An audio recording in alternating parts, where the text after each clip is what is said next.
Olá, recebemos aqui hoje a professora Denise Carrascosa, aqui na Faculdade Baiana de Direito. Muito bem-vinda, professora. Obrigada por ter aceitado o nosso convite. Professora Denise, ela é professora de literatura na UFBA, feminista negra, abolicionista, e ela é também advogada, portanto, com a experiência dentro dessas duas áreas e com olhares diferentes, né, para essas duas áreas também, para falar um pouco de um livro que ela escreveu que foi lançado na Bienal do Livro aqui na Bahia em abril de 2024. Eu vou mostrar para vocês. É o Corpo de Vento, Exu da Teoria. Travessias crítico-performativas pelas artes negras, lançado pela EDUFBA. Então, é sobre esse livro que nós vamos falar. Eu queria começar, professora, falando desse trechinho que você nos traz aqui na primeira gira, em que você traz o seu conceito fundamento, Exu da Teoria, território horizonte de dinâmica infinita e encruzilhadora. Entrego o meu corpo ao Exu da Teoria. E a nossa curiosidade, o Exu da Teoria, de que maneira ele chega como fio condutor dessa obra, né, que passa pelas 7 giras, falando de temas tão importantes, numa leitura que para mim foi uma leitura assim, uma obra que a gente devora, né, e que reciprocamente devora um pouco da gente também, né? Eu enquanto leitora, eu acho que essa é a sensação, é o sentimento que eu tive lendo seu livro, um dos melhores que já li, tá, sobre abolicionismo, por isso que para mim é tão especial receber você aqui hoje na nossa casa. Muito obrigada. Eu agradeço imensamente, Daniela, o seu convite atento, sagaz, né, e generoso. E a sua leitura, o seu tempo e o seu investimento nessa interlocução. O conceito Exu da Teoria é uma espécie de princípio de gnose afrocentrada. Então, como processo de inseminação gnosiológica é um conceito que vai buscar trocas justas para os seres humanos, entre os seres humanos e o planeta, entre os seres visíveis e os invisíveis. Esse princípio gnosiológico, ele reverte as relações de poder e saber. É um princípio que dinamiza nas encruzilhadas dos problemas humanos, das questões humanas, dos debates, dos enfrentamentos, as relações fixas, as relações estruturais e hierárquicas sobre as quais a nossa sociedade colonizada ainda está muito endurecida, né? E a partir das quais as violências constitutivas da nossa sociedade se elaboram. Se é um princípio gnosiológico, reversor de relações de poder e saber muito seculares, muito estruturantes da nossa sociedade, ele produz, num sentido mesmo de ontogênese, o que a gente vai chamar de corpo de vento. Então, eu queria fazer um tripé aqui, entre o Exu da Teoria, o corpo de vento e a encantoria. São 3 conceitos fundamentais que operam articuladamente, dizendo que o corpo de vento, ele é uma produção do Exu da Teoria. Nada se faz nas dinâmicas africanas sem as aberturas de caminho, que a gente pode chamar de Exu, que a gente pode chamar de Pombendila, a gente pode chamar de encruzilhada, né? E o corpo de vento é um processo encruzilhador. O corpo de vento, como resultado dessa ontogênese do Exu da Teoria, mas principalmente como uma dinâmica hermenêutica e materializadora dessa reversão das relações entre poder e saber, está pensado nesse livro especificamente, num sentido abolicionista, como aquela movimentação de discurso, de corpo, de ativismo, que reelabora a nossa relação social com a colonialidade cristã, com um esquema, uma gramática de moralidade cristã, que constitui o nosso imaginário, que constitui toda a normativização da nossa sociedade, seja ela legal ou não. Então, se eu pensar que o corpo de vento é essa movimentação que reencena dramaticamente as relações humanas, é uma espécie de teatro do corpo, né? Para pensar essa dimensão das artes, sobre as quais o texto também avança e se comove, não é? Junto. O corpo de vento, ele duvida, inclusive, dentro desse teatro do drama humano na sociedade colonizada, desse lugar do ser humano, desorganizando as individualidades humanas, desorganizando aquilo que a gente entende como humanidade e como ser humano. Isso é fundamental, porque é a partir da compreensão do que seja humanidade que a gente vai tratar todas aquelas pessoas que compõem as comunidades não humanas. As comunidades não humanas, e a gente está falando de bichos, de plantas, de pedras, de águas, de montanhas, mas a gente também está falando de seres humanos que não têm acesso ao estatuto de humanidade. E essas comunidades não humanizadas, dentro de uma normativização penal, por exemplo, elas são o alvo selecionado da monstrificação. São essas pessoas que são monstrificadas, são essas as pessoas que são alvo do genocídio, são essas as pessoas que são alvo do superencarceramento, são essas pessoas que são alvo de uma estereotipia criminalizante. Então, se eu volto, se o corpo de vento tenta dinamizar, reverter, desvelar, inclusive, essas relações de poder que gramaticalizam de forma criminosa essas comunidades, a comunidade negra, a comunidade indígena, a comunidade de mulheres negras pobres, não é? As comunidades quilombolas, as comunidades periféricas de forma geral, atingindo violentamente as vidas e os destinos, as histórias dessas comunidades, de alguma forma, porque esse processo ele é tão secular, ele está tão estruturante da nossa sociedade, a gente precisa trabalhar a partir de uma linguagem, e essa é uma escolha, é uma das escolhas possíveis. Não é a mais certa ou a central, mas é uma opção do corpo de vento, Exu da teoria, trabalhar no campo da arte, da linguagem das artes negras. Daí porque um conceito que vem junto com Exu da teoria e corpo de vento é encantoria. Quando você fala que você devorou o livro e o livro te devorou, de alguma forma, essa é a dinâmica exusíaca, né? E que se dá no plano da linguagem pelo encantamento. A palavra exusíaca se levanta da página e dança. Dança com a sua memória, dança com seu inconsciente político, que é o inconsciente que, afinal de contas, é partilhado na sociedade. E é o inconsciente que produz o lugar do inimigo, o lugar do monstro, que vai ser, obviamente, alvo de todas as sevícias, de todas as perseguições, de todo o sadismo social. Então, essa mobilização da palavra, ela também pretende dinamizar essas formações do inconsciente coletivo, não é? Porque você levantar dados, como a sociologia faz, não é? Você analisar os dados, como a ciência política faz, não é? É óbvio que tudo isso é necessário. Mas no campo da arte, no campo da linguagem estética, algum trabalho também precisa ser feito. Porque os comportamentos secularmente estabelecidos, eles não conseguem ser demovidos apenas com argumentos racionais. Então, o livro procura trabalhar no campo do inconsciente. Sim. E a performance aqui, ela, para mim, me marca bastante, porque e aí a gente vai focar um pouquinho aqui na quinta gira, você traz uma coletânea de textos e, entre eles, a Gargalhada de Lucas Matesso, Literatura do Corpo Torturado em uma Narrativa Angolana, do pré-75.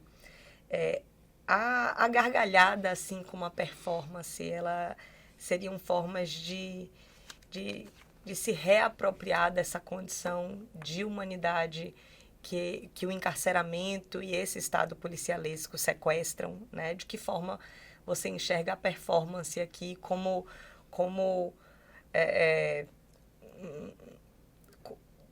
um gesto de humanidade que atravessa, né, o livro. Eu acho que a arte, ela consegue tocar a gente em um lugar diferente. É diferente, por exemplo, eu, enquanto abolicionista, acostumada com uma literatura basicamente jurídica, Sim. com uma linguagem diferente. Essa é uma obra que me toca em um lugar mais especial. Sim. Porque a arte, ela faz a gente sentir, para além da compreensão dita racional, né? Sim. Então, os dualismos tradicionais entre corpo e mente, de que maneira a performance e a gargalhada conectam isso aqui nesse livro? Que pergunta especial. A performance, né, se a gente pensar os estudos de performance que são, digamos assim, dinamizados no Brasil de forma muito particular e intensiva, primeiramente por Leida Maria Martins, né? Se a gente pensar a contemporaneidade do trabalho da Grada Quelomba, do Ricardo Aleixo, né? Nós vamos ver que a performance ela opera a partir do inconsciente do corpo, não é? Do inconsciente da visualidade, do inconsciente da audibilidade, portanto, daquilo que não pode ser visto, que não pode ser ouvido, porque é abjeto demais, é monstruoso demais, é repugnante demais. E toda a colonialidade cristã que constrói as instituições sociais brasileiras são movidas a partir daquilo que não se pode ver ou escutar ou lidar, porque fazem parte do campo do abjeto, do repugnante. Os corpos negros escravizados, os corpos indígenas torturados, né?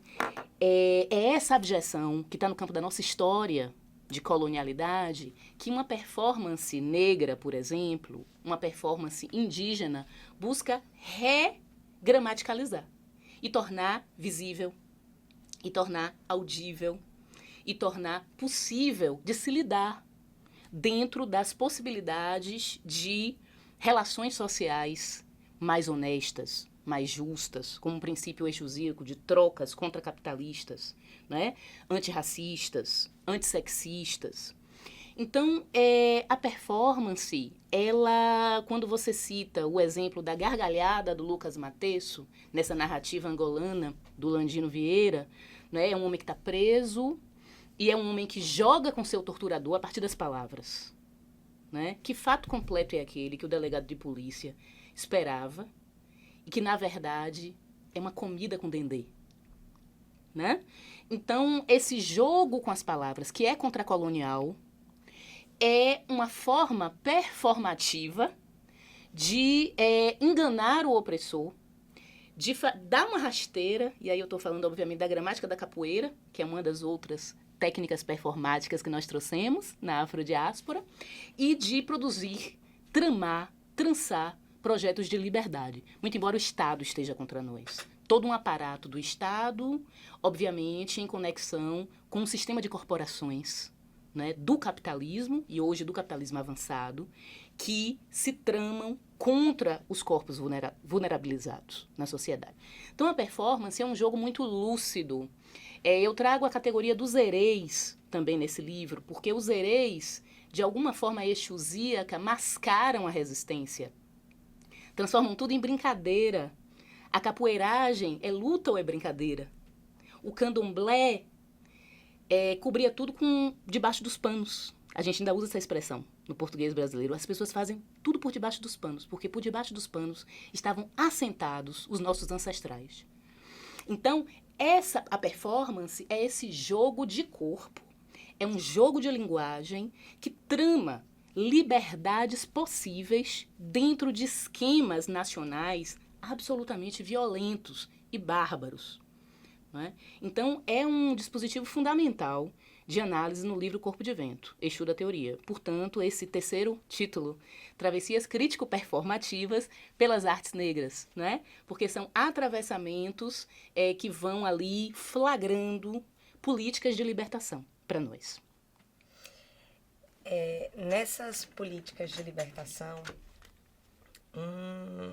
algo que é muito marcante na sua escrita é essa posição ativista do conhecer aquilo que está por debaixo dos panos, né? Aquilo que não se vê, né? Pela sociedade de uma maneira geral.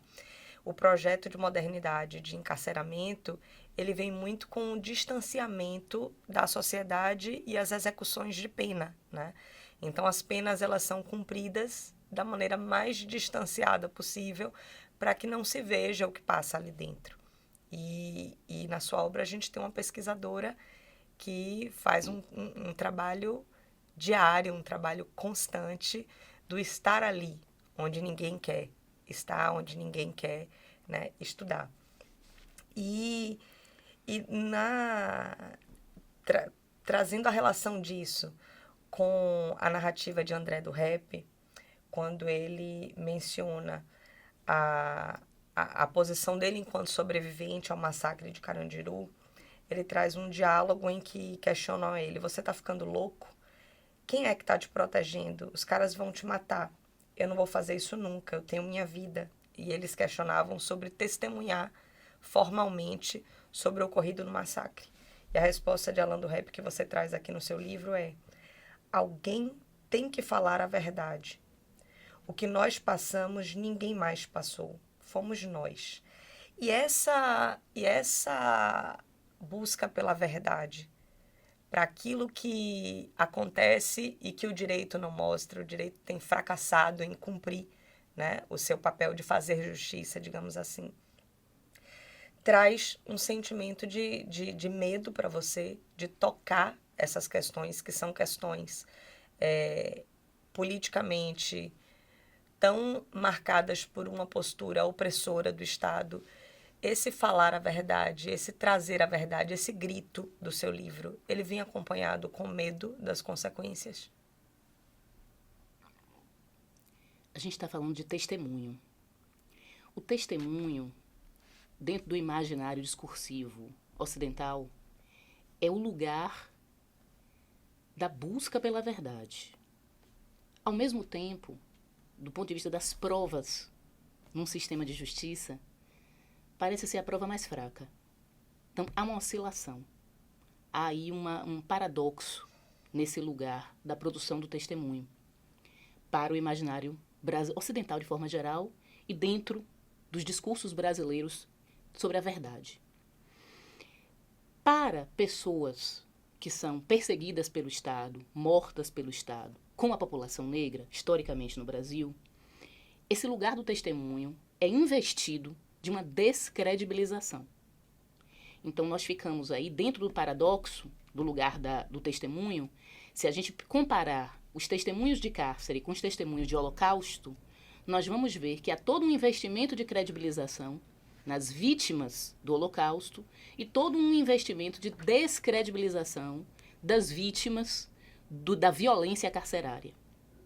No entanto, o holocausto deixou seus rastros, deixou as suas consequências terríveis, trágicas, inclusive em memórias transgeracionais. Entretanto, o sistema prisional e todo o seu mecanismo, seu aparato de tortura, articulado inclusive dentro dos sistemas de justiça aos processos de policialescos, de vigilância e prisão e detenção, continuam em ação. Então, nesse exemplo específico que você traz, do André do Rap, o sobrevivente do massacre do Carandiru, ele narra após o massacre do Carandiru, o que é uma formação, digamos assim, muito próxima lá das vítimas do Holocausto. Quem está dentro da prisão, e no meu caso específico eu convivo com mulheres presas, elas estão narrando sob tortura. Eu estou dizendo que elas estão escrevivendo sob tortura. Então, é preciso que a gente, de algum modo, entenda que condição trágica é essa. De falar e talvez escrever e nunca ser ouvida quando você está gritando enquanto você está sendo torturada. Né? Então, conviver com isso semanalmente, que é o meu caso, eu faço essa entrada na penitenciária feminina há 14 anos, semanalmente, é muito doloroso, para responder diretamente a sua pergunta. Inclusive porque estou numa condição de mulher negra. Eu sou irmã dessas mulheres. Eu sou uma feminista negra. Eu construo alianças, que são alianças de princípios, alianças ancestrais, a irmãs de axé, que estão presas, alianças políticas, que são abolicionistas. Só que a gente não faz isso após o sofrimento, a gente faz isso enquanto se é violentado. Então, esse processo, eu não tenho uma resposta imediata para o que nós estamos produzindo, para o que nós estamos conseguindo ou não fazer. O que eu tenho a dizer sobre isso é que há aí uma conjunção de afetos que é muito complexa, Daniela. É uma conjunção de afetos que nos coloca numa situação de elaborar as ferramentas da sobrevivência enquanto se está sendo morta, assassinada, cotidianamente. Porque quando uma de nós é atingida, toda a nossa comunidade é atingida. As mulheres negras forjam a base das comunidades negras. As mulheres negras forjam a base fundamental da sociedade brasileira. Elas estão na base da pirâmide. E a que custo? Né? Bom, é claro que tanto você, professora, quanto eu, a gente tem nossa opinião formada com relação ao que eu vou perguntar agora, mas considerando que tem muitos estudantes, né, que vão estar assistindo esse diálogo, que vão estar ouvindo, né, esse diálogo, eu acho importante perguntar: por que abolir e não reformar? Né? Entre as propostas de abolição e as propostas de reforma do sistema carcerário, haveria como a reforma no sistema penitenciário, carcerário em geral, conseguir alcançar essa humanidade que se perde na execução da pena, ou o caminho, né, é de fato a abolição? Essa pergunta, ela pode ser pensada, né? A gente pode levantar algumas hipóteses para essa pergunta sua a partir da própria história das prisões modernas. Se a gente pensar na história da punição a partir da modernidade e a criação desse formato que é colonial, né? Que é o sistema prisional, a gente entende que desde o início, discursos sobre reforma já constituíram o próprio processo de criação do sistema carcerário europeu e depois exportado transnacionalmente pelo projeto colonial. Então, a prisão, ela já é constituída e inventada para promover o sofrimento humano. O seu projeto de constituição já inclui necessariamente como pilar a produção da tortura sobre corpos selecionados por cada nação. A democracia nacional, de acordo com os projetos modernos europeus, já integram a prisão como um mecanismo de produção de desigualdade. Então, se a gente pensa a prisão como um próprio câncer da democracia, não há como elaborar uma discussão que encontre uma saída pelo reformismo. Projetos reformistas no Brasil, no começo do século XX, por exemplo, já elaboraram o que significaria a prisão para os corpos de mulheres. Né? E nós vemos todas as consequências desses projetos reformistas. O Abdias Nascimento, um intelectual fundamental para a compreensão da nação brasileira e para a construção de projetos de igualdade racial, inclusive no Brasil, ele é preso na década de 30, no que a gente vem a chamar de Carandiru, e ali estava se construindo um projeto de reforma. No entanto, você vê a narrativa do Abdias no livro Submundo, recentemente publicado, e você vê exatamente o que significavam aqueles discursos de reforma. Então, esses discursos de reforma são velhos. Eles não são uma novidade. E eles sempre reiteram o princípio fundante da mentalidade carcerária constitutiva das nações modernas. A construção do sofrimento do outro. Esse outro é sempre o subalterno, o subjugado, o explorado, o matável, o abjeto. Então, esse princípio fundador na nação moderna, colonial, que é o que rege ainda as relações sociais brasileiras, não funciona sem um sistema prisional. Eliminar o sistema prisional significa ir diretamente nesse câncer que corrói a democracia. Não tem sentido para um discurso democrático pensar a existência ou a permanência do sistema penitenciário. Vamos pensar na palavra penitência, que é o que nós, abolicionistas, sempre elaboramos para conectar religiosidade, moralidade e a permanência das prisões, não é, como tecnologia.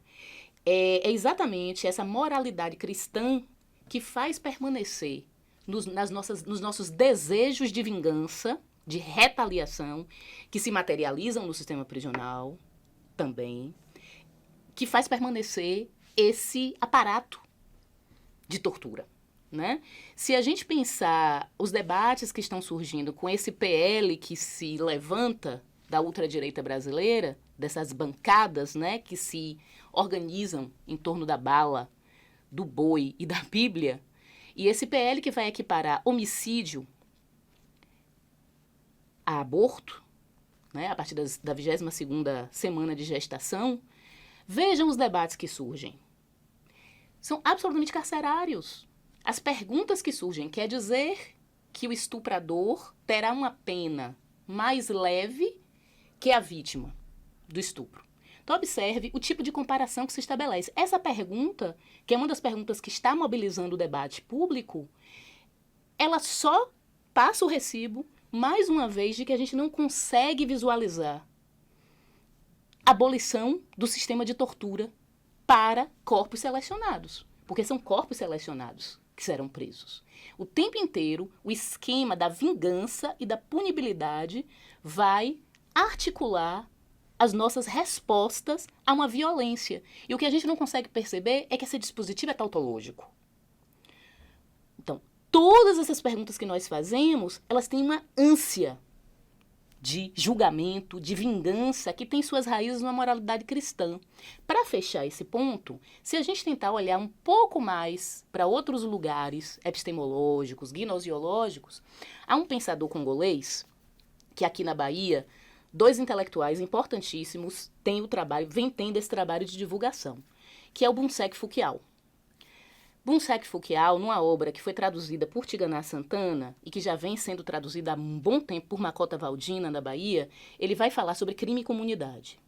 É uma discussão para a qual eu procuro chamar a atenção. Crime e comunidade. Para os Bantu Congo, nesse livro, A Cosmologia dos Bantu Congo, nunca um crime pode ser imputado a um indivíduo.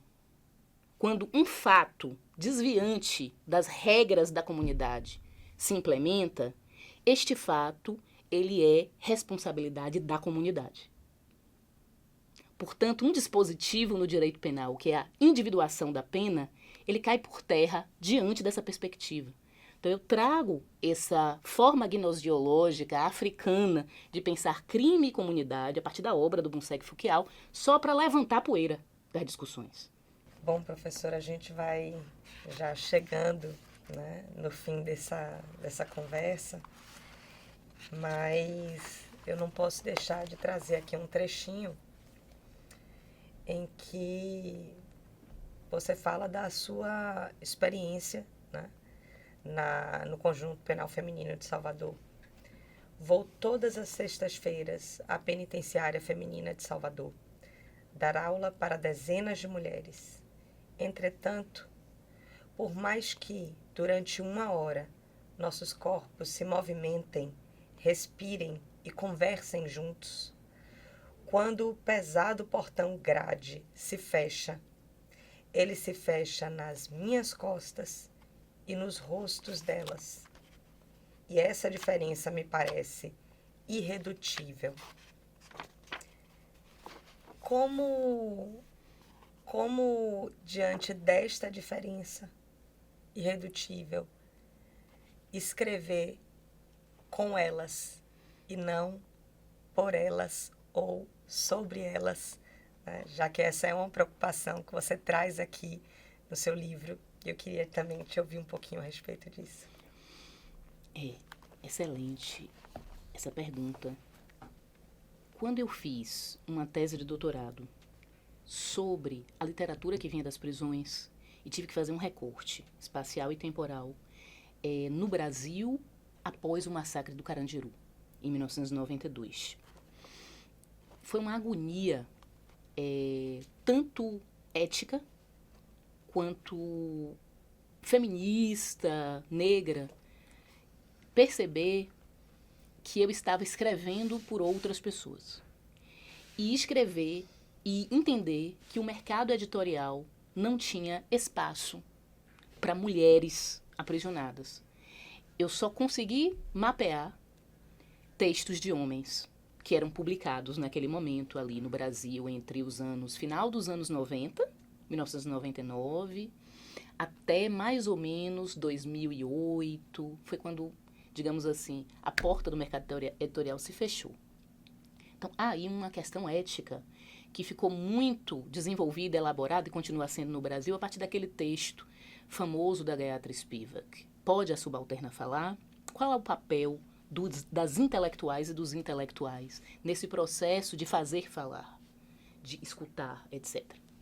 Bom, então aquilo realmente me angustiava ao longo do processo.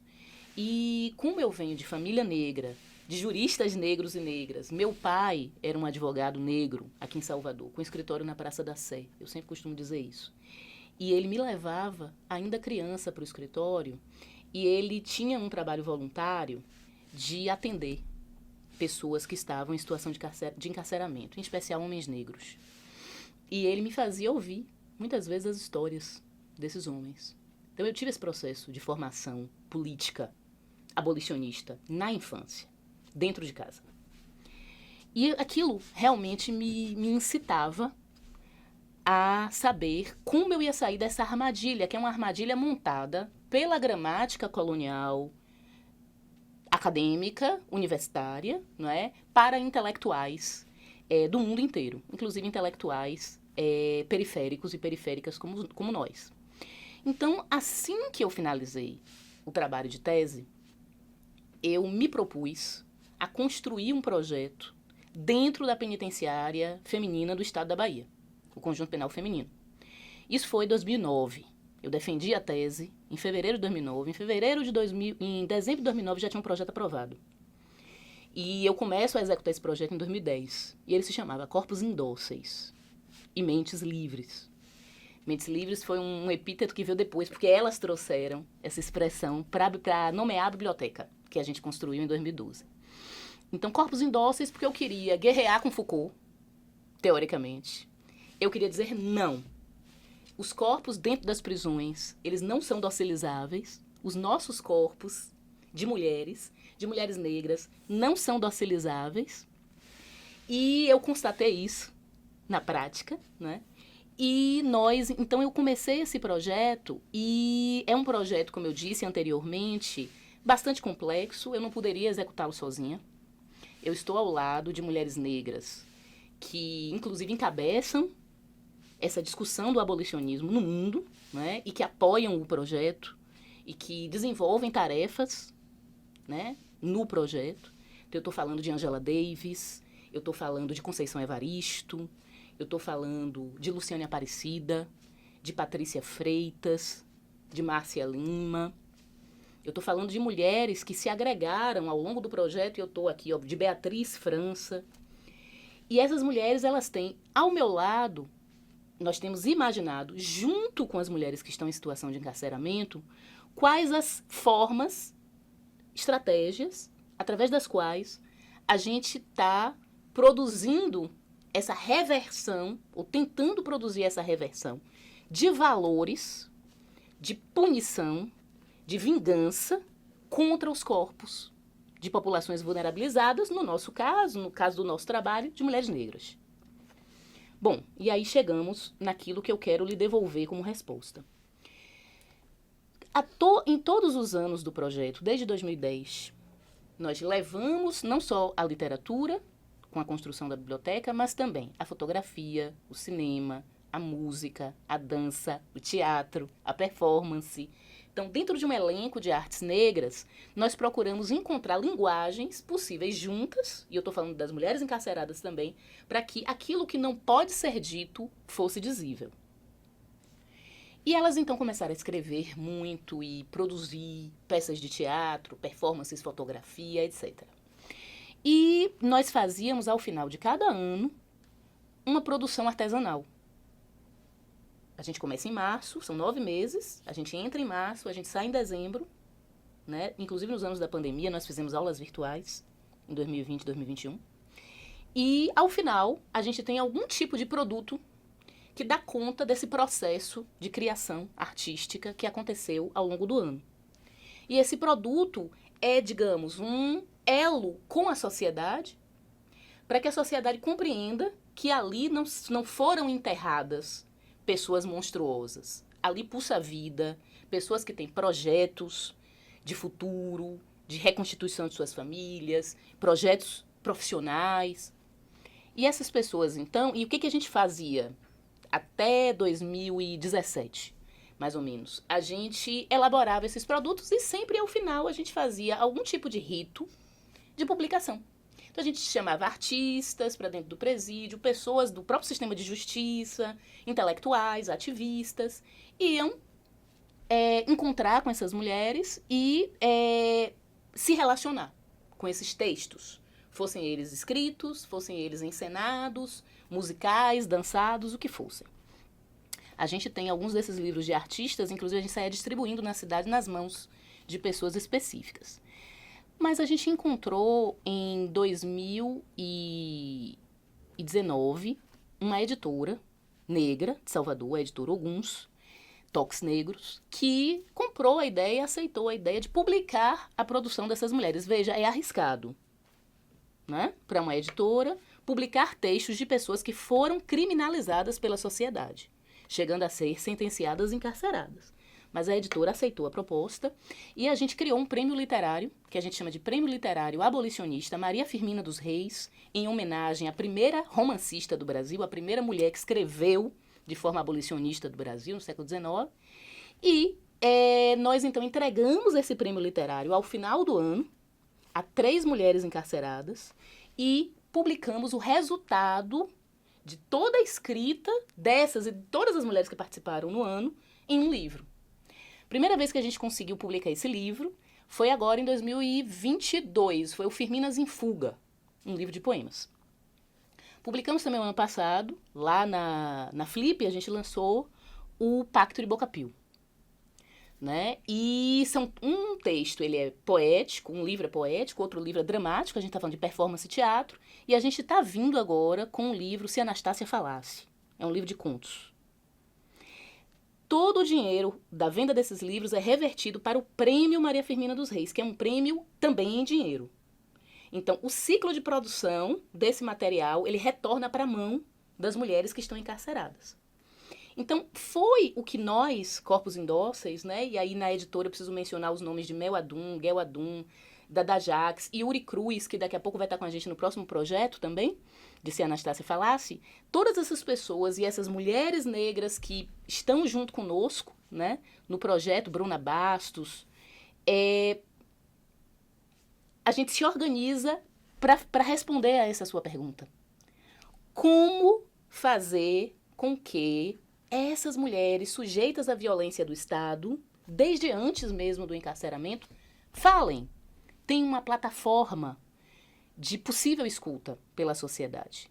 E de possível, é uma aposta, né, num futuro de abolição, numa democracia de abolição, como fazer com que essas mulheres convençam a sociedade de que existe humanidade, a despeito da violência social.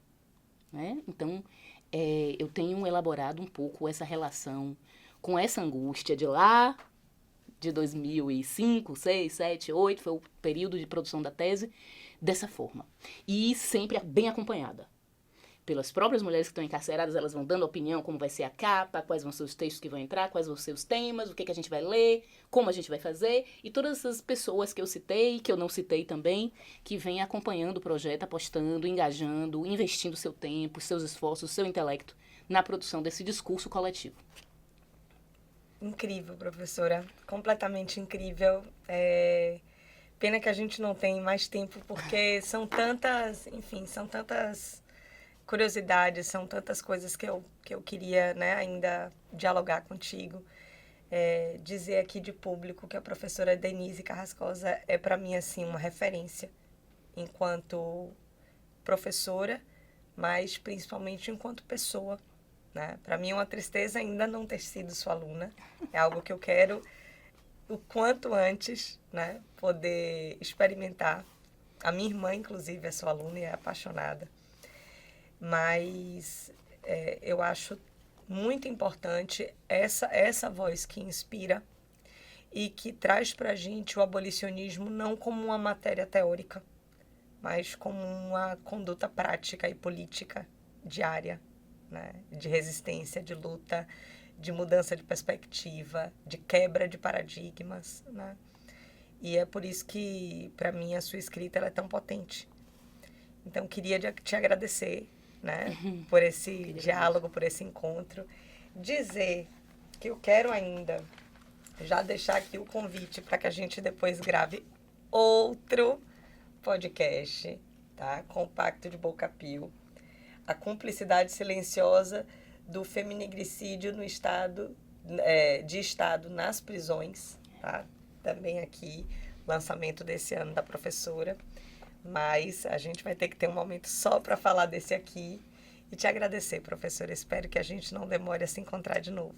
Achei. Eu lhe agradeço por seu tempo, que eu acho que é o de mais precioso alguém pode entregar a outra pessoa. E por estar também, Daniela, aberta ao encantamento. Ninguém é encantado se não tiver o desejo de ser encantado, né? Então, parabéns pelo seu trabalho e eu agradeço pelo convite. E queria, se tiver um tempinho, ler um trecho do livro.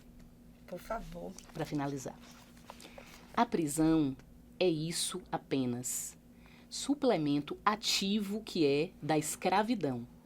O olho do sumidouro, onde se deposita na zona abismal do que nem se deseja, nem se pode enxergar, o além do limite da humanidade. Para o lucro feroz de algumas dezenas de cotistas, herdeiros, selecionam-se a dedo centenas de milhares de outros para lançá-los no epicentro de todo o esquecimento humano, a partir do qual imagina que possa dormir tranquila a sociedade. Com essas palavras a gente encerra, não poderia ser melhor com essa reflexão e a recomendação para todas as pessoas que estão aqui acompanhando, para que façam a leitura do livro, porque é realmente uma obra incrível. Obrigada. Até logo, professora.